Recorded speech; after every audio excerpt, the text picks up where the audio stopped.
ام انزلنا علیہم سلطانا، اللہ فرماتے ہیں بتاؤ ہم نے کیا ان پر کوئی واضح دلیل نازل کی آسمان سے؟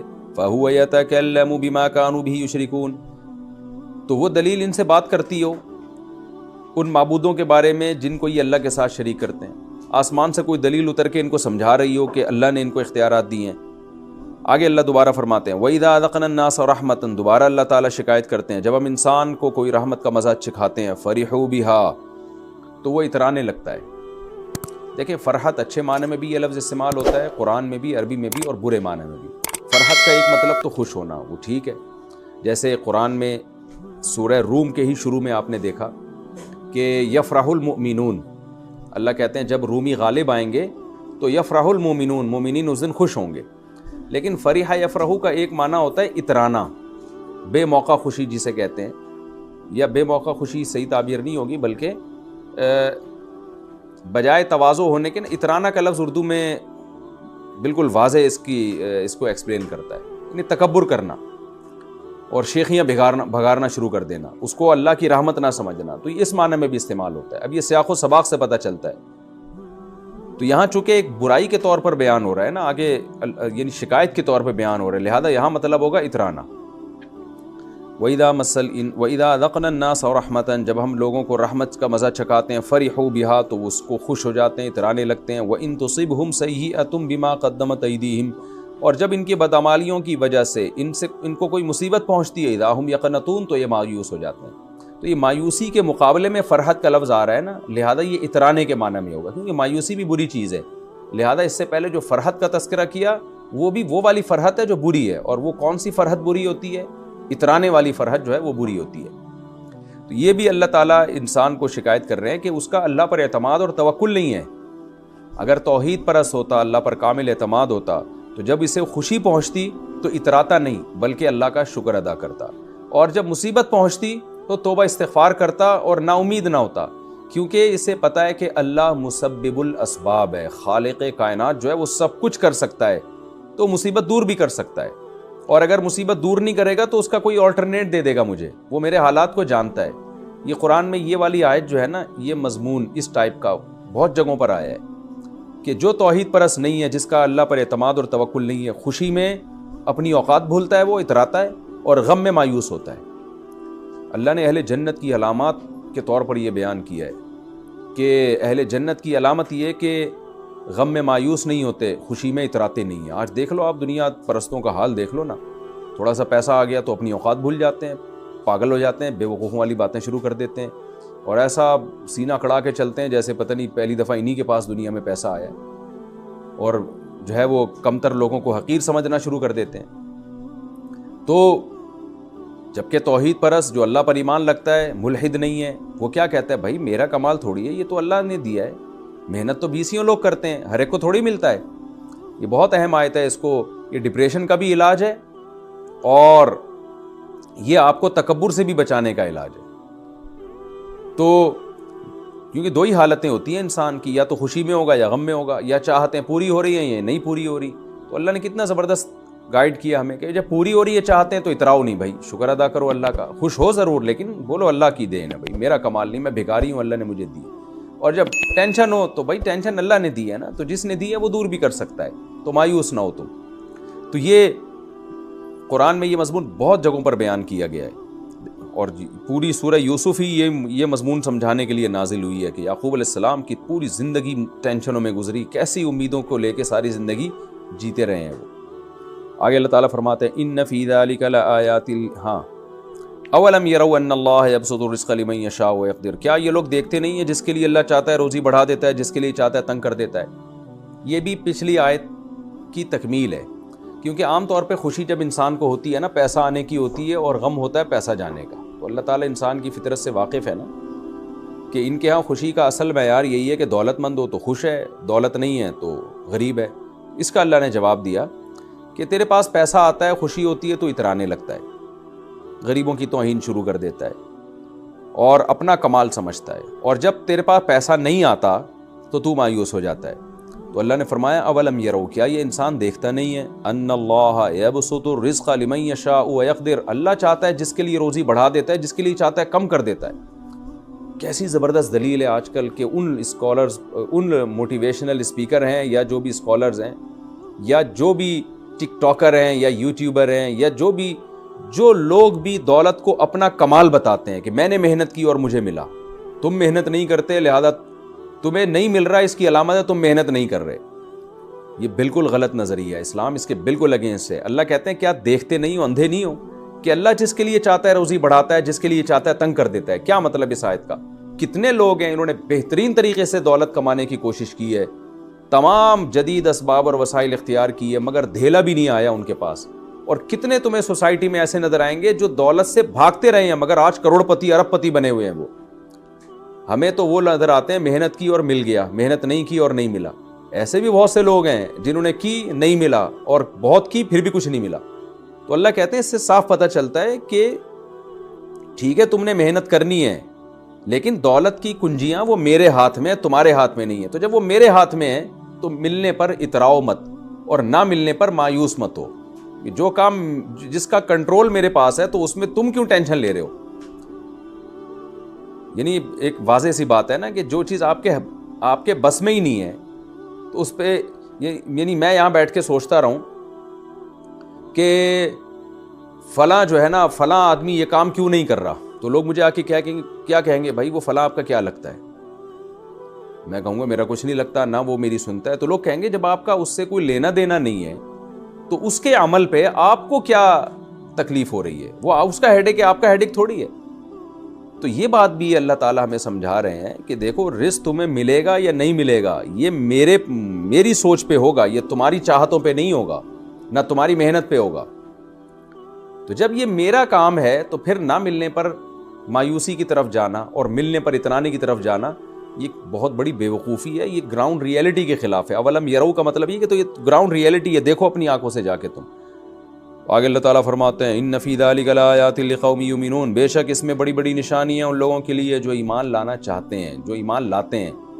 چاہتے نہیں، یہاں ترجمہ ہوگا ایمان لانے والے لوگ ہیں. جو اللہ پر ایمان لاتے ہیں ان کو یہ باتیں سمجھ میں آتی ہیں کہ واقعی اللہ جس کے لیے چاہ رہا ہے روزی بڑھا رہا ہے، جس کے لیے چاہ رہا ہے کم کر رہا ہے. جو خدا کے منکر ہیں ان کو یہ باتیں سمجھ میں نہیں آتی. فآت ذی القربى حقہ والمسکین وابن السبیل، کیا بہترین اللہ تعالیٰ کا انداز ہے انسان کو موٹیویٹ کرنے کا. اللہ فرماتے ہیں پس تو قرابت داروں کو ان کا حق دے دیا کر. حق سے مراد مالی حق، کیونکہ انسان کہتا ہے کہ جب میں نے اپنی محنت سے پیسہ کمایا اور جمع کیا تو محنت سے کمایا جاتا ہے اور جب روکوں گا تو بڑھے گا. لہذا میں اگر خرچ کروں گا، رشتہ داروں کو دوں گا، فلاں کو دوں گا، صدقہ کروں گا، خیرات کروں گا تو مال کم ہو جائے گا. اس لیے اللہ نے انسان کی سوچ کو بدلا کہ جب تمہیں میں نے بتا دیا کہ مال کی کنجیاں میرے پاس ہیں، لہذا اگر تمہیں مل گیا ہے تو یہ اللہ کی دین ہے. لہذا اب تم نے کیا کرنا ہے، آتی ذی القربى حقہ، رشتہ داروں کو ان کا حق دینا ہے، ان پہ خرچ کرنا ہے. وجہ کیا ہے کہ دنیا پرست کہے گا خرچ کرنے سے کم ہوگا، لیکن جب تمہیں یقین ہے کہ اللہ ہے رزق دینے والا تو وہ خرچ کرنے سے کم کیوں کرے گا؟ دیکھیں ایک شخص ہے، ایک بڑا سیٹ ہے، آپ کو وہ کیا کر رہا ہے کہ وہ جب چاہتا ہے آپ کو پیسہ دے دیتا ہے، جب نہیں چاہتا تو نہیں دیتا. آپ کو پتہ ہے پیسہ یہاں سے ملے گا مجھے، تو اس نے ایک دن آپ کو پیسہ دیا، آپ نے اس کی مرضی کے خلاف استعمال کرنا شروع کر دیا اور آپ نے کہا کہ جب میں مرضی کے خلاف استعمال کروں گا تو زیادہ ملے گا مجھے. تو کتنی بڑی بے وقوفی ہے. عقل مند کیا کرے گا، یار اصل میں تو یہاں سے پیسہ نکلے گا نا، تو اسی کے رشتہ داروں کو کھلانا شروع کر دو اور یہ دیکھو یہ کس چیز سے خوش ہوتا ہے، کن پہ خرچ کرنے سے خوش ہوتا ہے. جن پہ خرچ کرنے سے خوش ہوتا ہے ان کو دوں گا تو یہ اور مجھے دے گا. عقل مند یہ کرے گا. تو جب اہل ایمان کو یقین ہو گیا کہ رزق دینے والا اللہ ہے تو اہل ایمان کیا کرتے ہیں، وہ کہتے ہیں اللہ نے جہاں خرچ کرنے کا کہا ہے نا وہاں کرو، اس سے اللہ خوش ہو کے اور دے گا. یہ عقیدہ اور یہ فلسفہ ان کی سمجھ میں آ جاتا ہے. اور جو ایتھیسٹ ہیں، ملحد ہیں، مشرک ہیں، ان کی کھوپڑی میں یہ باتیں نہیں آتی، لہذا وہ دولت پہ سانپ بن کے بیٹھ جاتے ہیں. اس لیے اللہ نے فرمایا کہ جب تمہیں معلوم ہے کہ اللہ جس کے لیے چاہتا ہے روزی بڑھاتا ہے تو تم نے کیا کرنا ہے، رزق کو روکنا نہیں ہے. آتی ذی القربى حقہ، رشتہ داروں کو ان کا حق دینا ہے. بیوی پہ، بچوں پہ، ماں باپ پہ، اپنے بھائی بہنوں پہ اور چچا، ماموں، پھپھا، خالہ، یہ سارے جو غریب رشتہ دار ہیں ان پہ خرچ کرنا ہے تم نے. والمسکین، اور اس کے علاوہ بھی سوسائٹی میں جو غریب لوگ ہیں ان کو بھی ان کا حق دینا ہے. یہاں بھی دیکھیں اللہ نے کیسی زبردست بات کی کہ تم جو ان کو دے رہے ہو گویا اپنے مال میں سے نہیں دے رہے، بلکہ ان کا جو حق ہے نا وہ دے رہے ہو تم، یعنی ان کا رائٹ ہے. اگر سوسائٹی میں ضرورت مند لوگ ہیں تو ان کا حق ہے کہ تم ان کو دو. گویا تم ان پر احسان نہیں کر رہے، اس لیے کہ یہ مال تمہیں اللہ نے دیا ہے تو پھر اللہ نے تمہارے ذمے لگا دیا کہ فلاں فلاں کو بھی دینا ہے.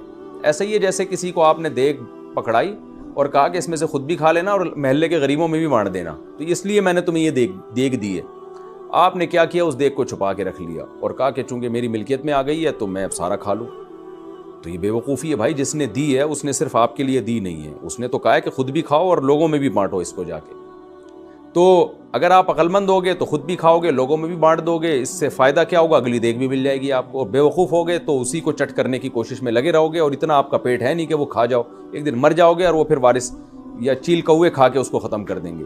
غیر مسلموں کے ہاں تو وارث بھی نہیں کھاتے، اولادیں بھی نہیں کھاتی، حکومت کھا جاتی ہے سارا کچھ. اس لیے اللہ نے فرمایا کہ آتی ذی القربی حقہ والمسکین وابن السبیل، مسافروں کو بھی کھلایا کرو، مسافر بھی ضرورت مند ہوتا ہے. ذالک خیر للذین، فرمایا یہ عمل بہتر ہے ان لوگوں کے لیے، یریدون وجہ اللہ، جو اللہ کی رضا کے متلاشی ہیں. واولئک هم المفلحون، اور یہی لوگ ہیں کامیاب. یہ تو آخرت کا فائدہ ہوگا کہ اللہ کی رضا ملے گی اور کامیابی ملے گی. دنیا کا فائدہ کیا ہوگا؟ تو دنیا کا فائدہ بھی اللہ بتا رہے ہیں کہ دیکھو مال بڑھانے کے ایک طریقہ کیا ہے کہ پیسہ دے کے پیسہ حاصل کیا جائے، جو ناجائز طریقے سے حاصل کیا جائے، اور وہ ہے سود.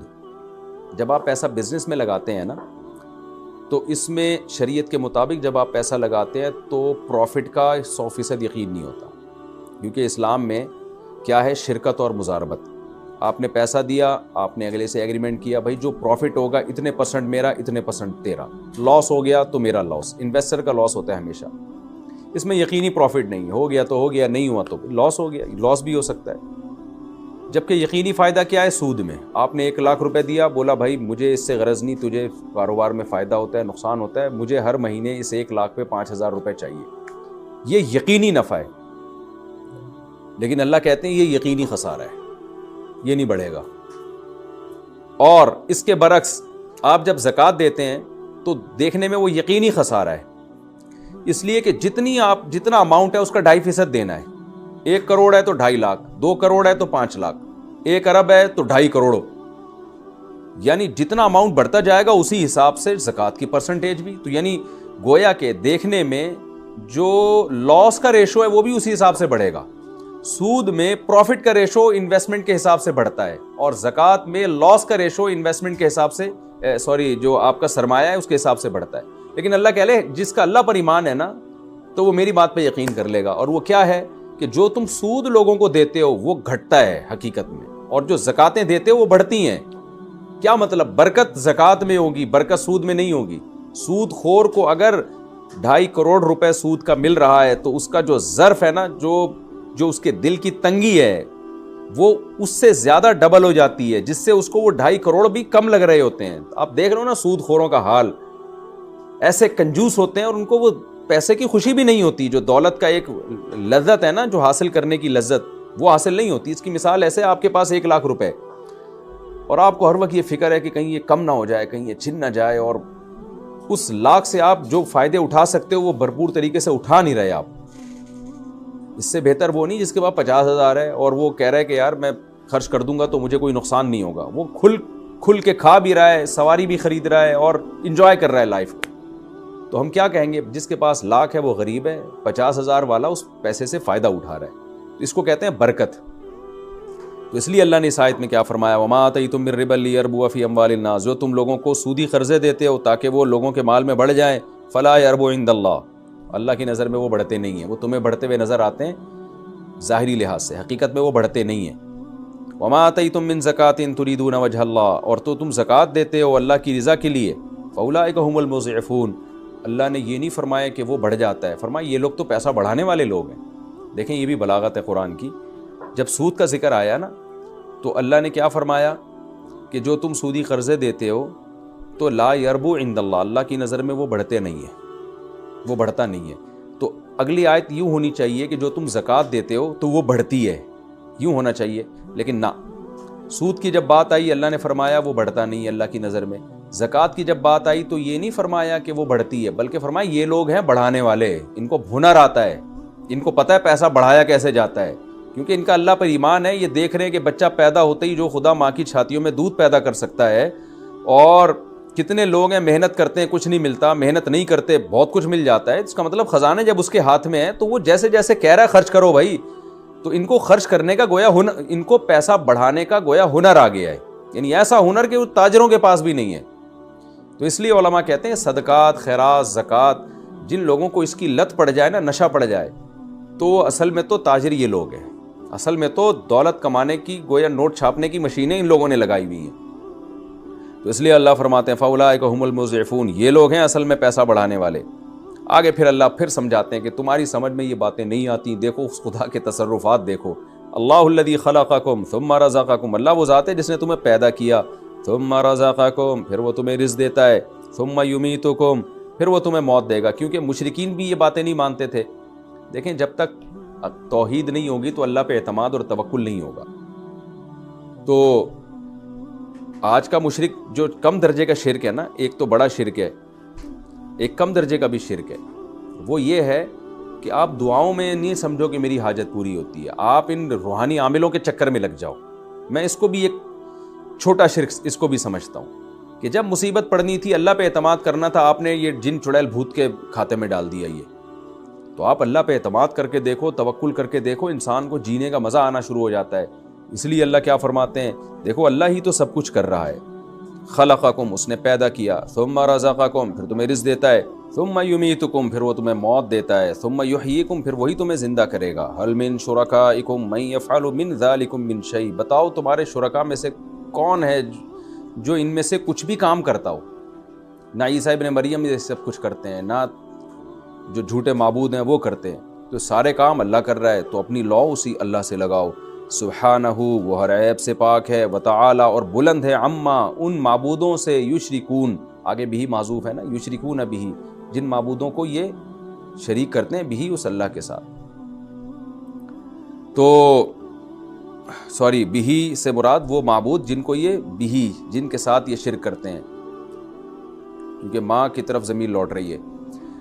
خیر، یہ الحمدللہ ہمارا رکوع کمپلیٹ ہو گیا۔ اس میں بھی اللہ تعالیٰ نے توحید بیان کی اور انسان سے شکایت کی ہے کہ جب مصیبت میں پڑتا ہے تو اللہ کو پکارتا ہے۔ آج بھی آپ دیکھ لیں نا کہ جو گناہگار لوگ بھی ہیں جن کو ساری زندگی اللہ کا نام یاد نہیں ہوتا، جب مصیبت آتی ہے تو وہ بھی اللہ اللہ کر رہے ہوتے ہیں، اور جب مصیبت دور ہوتی ہے تو پھر اللہ کو چھوڑ دیتے ہیں۔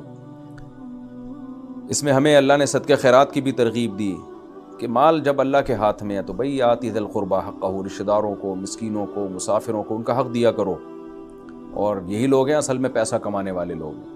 تو آپ دیکھ لیجئے جو صدقات و خیرات کرتے ہیں۔ اچھا، کسی کو اشکال ہوگا فلاں صدقات و خیرات کرتا ہے وہ تو بہت غریب ہے، تو اس کا جواب ہے کہ ہمارے نبی صلی اللہ علیہ وسلم نے کتنا صدقہ خیرات کیا، تو آپ بھی مسکین تھے۔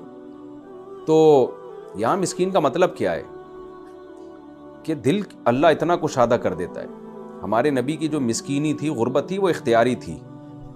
جتنا آپ نے صدقہ کیا نا، اللہ نے اس سے زیادہ ہی پیسہ بھیجا آپ کے پاس، لیکن وہ بھی صدقہ کر دیا نبی صلی اللہ علیہ وسلم نے۔ تو بعض دفعہ ایسا ہوتا ہے کہ کسی کے حالات کو ہم دیکھ کے کہتے ہیں کہ یہ تو غریب ہے، تو بھائی صدقہ خیرات کر رہا ہے، وہ اللہ نے اس کو، وہ رکھتا ہی نہیں پیسہ اپنے پاس، اور کچھ لوگ رکھ بھی لیتے ہیں، یہ بھی جائز ہے شریعت میں۔ تو نبی صلی اللہ علیہ وسلم نے فرمایا کہ کبھی بھی صدقہ مال کو کم نہیں کرتا، لیکن یہ ضروری ہے کہ آپ کا اللہ پر اعتماد اور توکل ہو، ٹرائی نہ کر رہے ہوں، اللہ کا ٹیسٹ نہ کر رہے ہوں صدقہ کر کے۔